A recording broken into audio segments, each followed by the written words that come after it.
I'm Nadia Sikorsky. I'm a journalist. I'm the founder and editor-in-chief of the Geneva-based Russian Language Newspaper Nashagazeta. It's an online daily.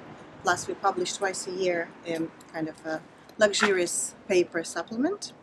And I'm very honored to be invited to talk to the students of the Geneva Diplomacy School today about my profession, and especially to try to compare our professions, journalists and diplomats.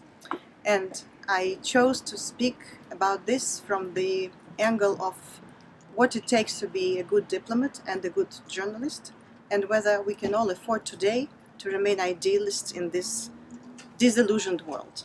So the diplomat doesn't express his own point of view.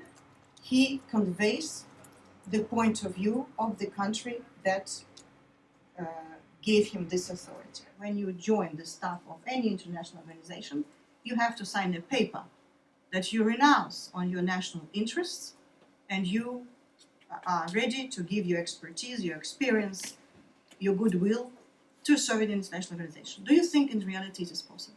In a way, yes, you can be independent. You can strive for independence in a way, but you still depend on the countries funding the programs, for example, and the means that you can actually put out your work.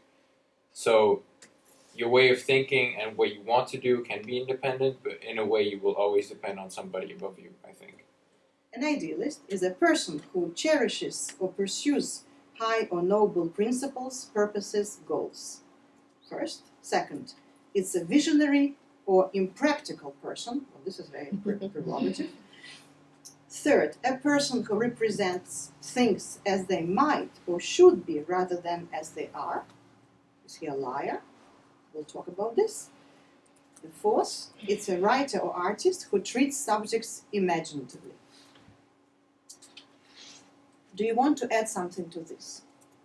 What is for you an idealist in the modern world? When it comes to an idealist and the whole idea of being impractical and fairy tales, I think that's very true.